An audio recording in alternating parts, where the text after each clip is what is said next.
ஓம் நம சிவாய். வணக்கம். இன்றைக்கி வீடியோவில் நம்ம என்ன பார்க்க போகிறோன்னா, விஷ்ணு மாயாவோட வழிபாடு எப்படி பண்ணுறதுன்றதை பார்க்கலாம். அதே மாதிரி அவரோட சிலையை நீங்கள் வாங்கி வச்சு வழிபாடு பண்ணணும் அப்படின்றதுனால என்ன பலன், அதே மாதிரி அதோட இன்னொரு சைடு எஃபெக்ட்ஸ் எப்படி இருக்கும் அப்படின்றத பார்க்கலாம். நீங்கள் எப்படி அந்த சிலையை உங்கள் வீட்டுக்கு கொண்டு வந்து நீங்கள் பூஜை பண்ணுறதுன்றதை நான் சொல்கிறேன். இன்றைக்கி இந்த வீடியோ பேசுகிறதுக்கான ரீசனே வந்து ஒரு 2-3 பேர்கிட்ட கால் பண்ணிட்டாங்க. ஒருத்தவங்க வந்து 4.9 lakhs கிட்ட கொடுத்து விஷ்ணு மாயா வாங்கியிருக்காங்க. இன்னொருத்தவங்க 3 lakhs, இன்னொருத்தவங்க 2 lakhs கிட்ட. ஸோ எல்லாமே 1 lakh டிஃப்ரென்ஸில் தான் வாங்கியிருக்காங்க. ஆனால் அவங்க கமர்ஷியலான இடத்துல வாங்கியிருக்காங்கன்னு நினைக்கும் போது அது ரொம்ப மனசு கஷ்டமாக இருக்குது. அவங்களுக்கு தெரியல, அதுதான் உண்மை. ஸோ நீங்கள் வந்து இந்த கமர்ஷியலான பிளேசஸ்லலாம் போய் மாட்டிக்காதீங்க. இதை நீங்களே வாங்கிக்கலாம். எந்த விஷ்ணு மாயா ஃபோட்டோவும் நீங்கள் 3000 ரூபாய் 4000 ரூபாய் இல்லை நீங்கள் 4 கோடி ரூபாய் கொடுத்து நீங்கள் விஷ்ணு மாயா வாங்கிட்டு வந்தாலும் உங்களுக்கு உங்களோட ஜென்மம் இந்த கர்மா என்ன பலன் உங்களுக்கு கொடுக்கணுமோ அதுதான் உங்களுக்கு. நீங்கள் விஷ்ணு மாயாவோட சிலையை வீட்டில் எடுத்துகிட்டு வந்து வச்சாலும் சரி, கண்டிப்பாக லைஃப் மாறாமல் இருக்காது. பட் அதுக்காக நம்ம வந்து அந்த ஓவர் எக்ஸ்பெக்டேஷன்ஸ் அப்படின்றத நம்மளும் வச்சுக்கக்கூடாதுன்றது நமக்கு தெரியணும். அண்ட் இன்னொரு விஷயம் என்னென்னா, நான் இதை சொல்லாமல் இருக்க மனசு வரல. இப்போ எனக்கு காளினா ரொம்ப பிடிக்கும். எவ்வளோ க்ளோஸாக இருந்தாலும் யாராவது எனக்கு காளி சிலை வாங்கி கொடுன்னா நான் வாங்கி கொடுக்க மாட்டேன். ஒரு சில டைம் நான் வாங்கி கொடுக்கணுன்னு நினச்சாலும் ஏதோ ஒரு தடங்கள் வந்து அது ஸ்டாப் ஆகிடும். ஏன்னா நான் எங்கள் அம்மாவை வாங்கி கொடுக்கும் போது நான் பல விஷயங்கள் யோசிப்பேன். நம்ம அம்மாவை வச்சுப்பாங்களோ, நெய்வேத்தியம் கரெக்ட் டைமுக்கு, பூஜைலாம் கரெக்ட் டைமுக்கு பண்ணிடுவாங்களா, அபிஷேகம் டெய்லி பண்ணணும், நாளைக்கு யாராவது காளியை வந்து அஃப்கோர்ஸ் வீட்டில் வைக்கக்கூடாது, இல்லை பக்கத்தில் தனியாக அவங்க ஒரு இடத்துல வச்சுருக்காங்க, அவங்க சொந்தக்காரங்களாம் வந்து காளியை எடுத்துகிட்டு போய் கோயிலில் வச்சிருன்னு சொன்னாங்களா வச்சுருவாங்களோ, நம்ம இவ்வளோ விஷயங்கள் வந்து நான் யோசிப்பேன். ஸோ ஒரு காளியை வந்து அம்மாவாக பார்க்குறது, விஷ்ணு மாயா வந்து குழந்தையாக பார்க்குறவங்க வந்து அவங்க கையால் அவங்க கொடுக்கறதுக்கான பாசிபிலிட்டியே கிடையாது. அப்படியே கொடுத்தாலும் இந்த யானை விலைக்கெல்லாம் கொடுக்க மாட்டாங்க. அவங்க மேலே நம்பிக்கை வந்தால் மட்டும்தான் விஷ்ணு மாயா சிலையை வந்து அவங்க கையிலேருந்து கொடுப்பாங்க. ஸோ நீங்கள் அவ்வளோ கமர்ஷியலாக இடத்துக்கு நீங்கள் போக வேண்டாம். இது வந்து நான் போன கோயில் தான், அவனங்கட்டில் கலரி.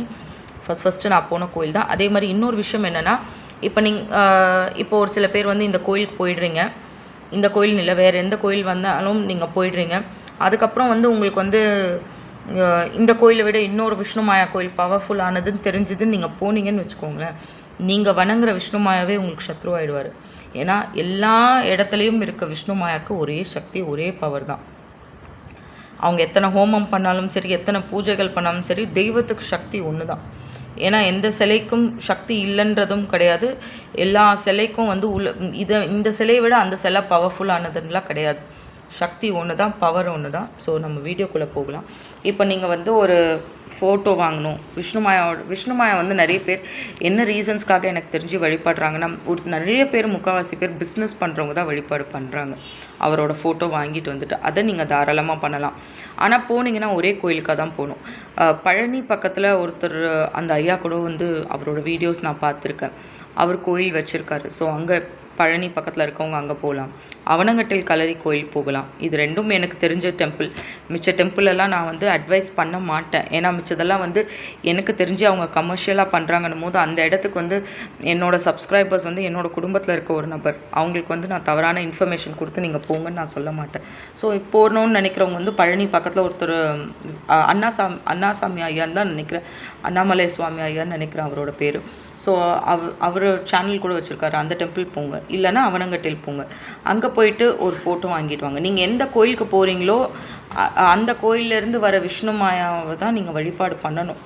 அது ஒன்று இருக்குது. அதே மாதிரி உங்களுக்கு அப்புறம் வர தலைமுறை வந்து கண்டிப்பாக விஷ்ணு மாயாவோட ஃபோட்டோ நீங்கள் வச்சுருந்தீங்கன்னா வழிபாடு பண்ணணும். அந்த ஃபோட்டோவை கொண்டு போய் கோயிலையோ எங்கேயோ வச்சிடக்கூடாது. விஷ்ணு மாயாவோட தண்டனை வந்து ரொம்ப கொடூரமாக இருக்கும். ஸோ அதை பார்த்துக்கோங்க. இப்போது சிலை நீங்கள் வாங்கணும் அப்படின்னு நீங்கள் நினைக்கிறீங்கன்னா எதுவுமே நீங்கள் பண்ண வேண்டாம். ஃபஸ்ட்டு நீங்கள் வந்து பிள்ளையாருக்கு ஒரு அர்ச்சனை பண்ணுங்கள். ஏன்னா எல்லா முழு முதற தெய்வமே அவர் தான். அடுத்தது சிவனுக்கு வந்து ஒரு 7 வகையான அபிஷேகங்கள் இல்லை 3 வகையான அபிஷேகங்கள் கோயிலில் போய் நீங்கள் பண்ணிக்கோங்க. ஜெய் மகாகாளி அம்மா வராங்க. ஸோ கரண்ட் கட் ஆகிடுது, அதனால சொன்னேன், சாரி.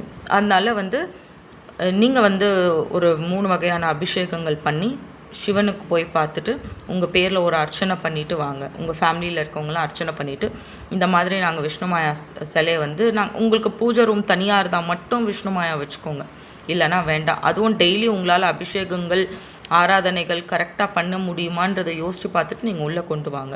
அதே மாதிரி உங்களுக்கு அப்புறம் வர தலைமுறையில் வந்து கண்டிப்பாக அவரோட சிலையை வச்சு வழிபாடு பண்ணியே ஆகணும். அது மேண்டட்டரி. அதனால் அதை யோசித்து நீங்கள் வாங்குங்க. சிவனுக்கு அபிஷேகம்லாம் பார்த்துட்டு ஒரு வளர்ப்பிறை அன்னைக்கு நல்ல நேரம் ஆரம்பிக்கிறதுக்கு முன்னாடியே நீங்கள் கிளம்பி கேரளாவுக்கு போயிடுங்க. கேரளாவில் எல்லா கடையிலையுமே விற்கிறாங்க. நீங்கள் போய் கோயிலெல்லாம் கூட வாங்க வேண்டாம், எல்லா கடையிலையுமே விற்கிறாங்க. இல்லை நீங்கள் போகிற கோயில்லையே விற்கிறாங்கன்னா அது அதை விட ஃபைன். கோயில்லையே வந்து இந்த பூஜை ஸ்டோர் மாதிரியெல்லாம் போட்டு வச்சுருக்காங்கன்னா அங்கே வாங்கிக்கலாம் நீங்கள். ஓகேங்களா? அந்த சிலையை நீங்கள் வாங்கிட்டு இப்போ வந்துட்டு நீங்கள் சுத்தி பண்ணணும். இப்போ அந்த சிலையை வாங்கிட்டு நீங்கள் வீட்டிலேருந்து கிளம்புறதுக்கு முன்னாடி எல்லாமே ரெடி பண்ணியிருக்கணும்.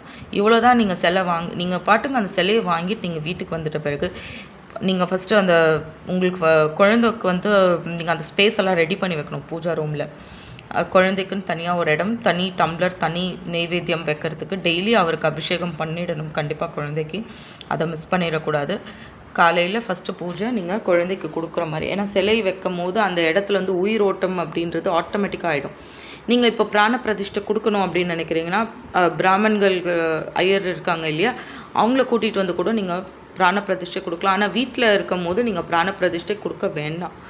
இன்னும் சிலையோட வீரியம் வந்து பயங்கர ஜாஸ்தி ஆகிடும்.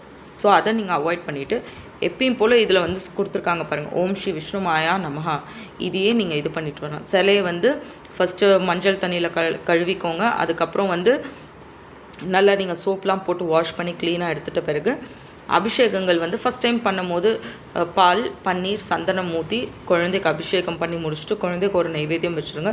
வீட்டில் நான்வெஜ் எதுவும் வைக்க வேண்டாம், சைவ வழிபாடுலேயே போயிடுங்க. அதுதான் பெஸ்ட்டு. ஏன்னா அசைவ வழிபாடு வேண்டாம். அது கம்ப்ளீட்டாக அந்த பூஜை முறைகள், மந்திரம் அதெல்லாம் மாறும். ஸோ அந்த மாதிரி பண்ணிக்கோங்க. காலையில் ஒரு நாளைக்கு ஒரு வாட்டி குழந்தைக்கு அபிஷேகம் பண்ணி தீப ஆராதனை காட்டினா போதும். ஓகேங்களா? இப்படி நீங்கள் பண்ணிட்டு வரும்போது கண்டிப்பாக உங்கள் லைஃப்பில் சேஞ்சஸ் இருக்கும்.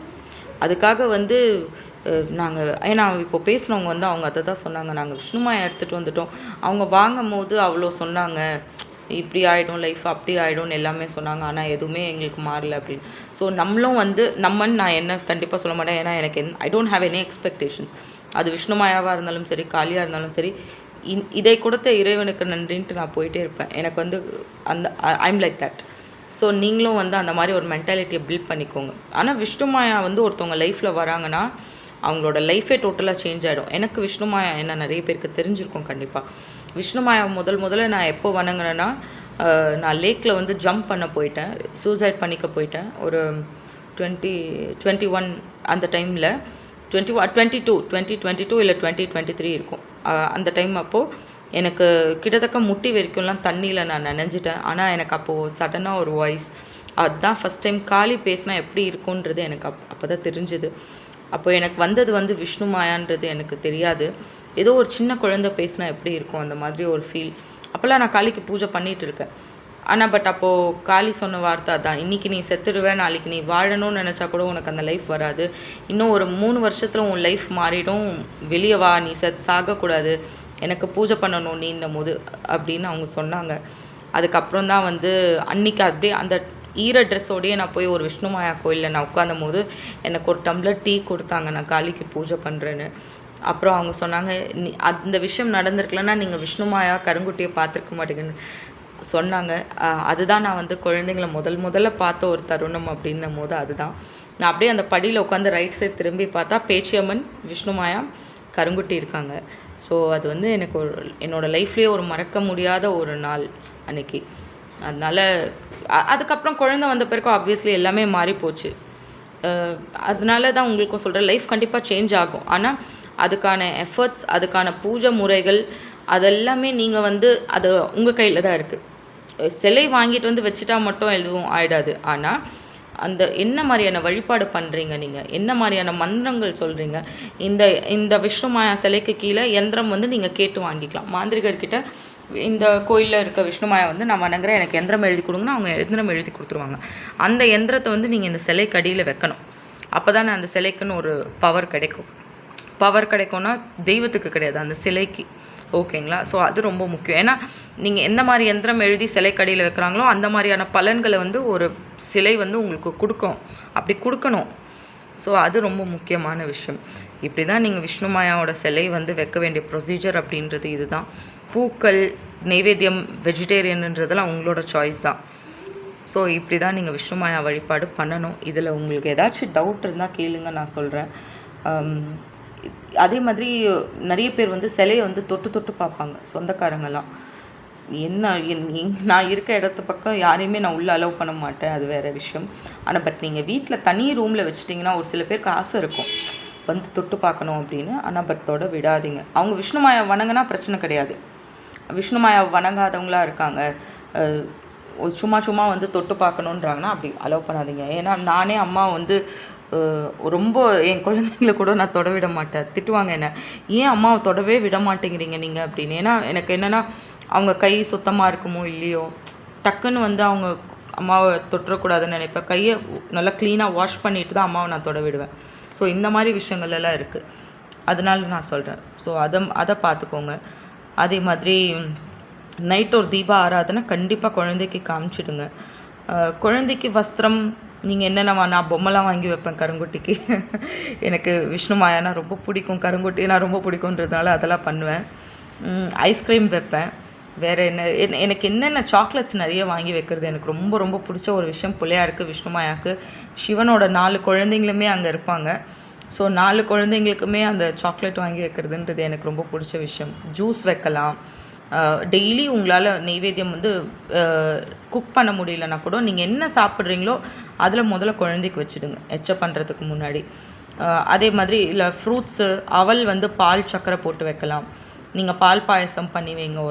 ஒவ்வொரு நாள் ஒன்று பண்ணி வைங்க. இந்த மந்திரமே போதும். நான் இந்த மந்திரம் தான் சொன்னேன் ஆரம்பத்தில். அது சொன்ன பிறகு தான் எனக்கு கருங்குட்டியோட பூஜை பண்ணுற ஒரு பாக்கியம் கிடச்சிது. ஸோ நீங்களும் வந்து ஏன்னா மந்திரம் வந்து சின்னதாக இருக்குது, இது என்ன இவ்வளோ சிம்பிளாக இருக்குது அப்படின்னு நினைக்காதீங்க. ஸோ நீங்கள் சொல்லி பாருங்கள், இந்த முறையில் சிலை வாங்கி பாருங்கள். Thank you so much.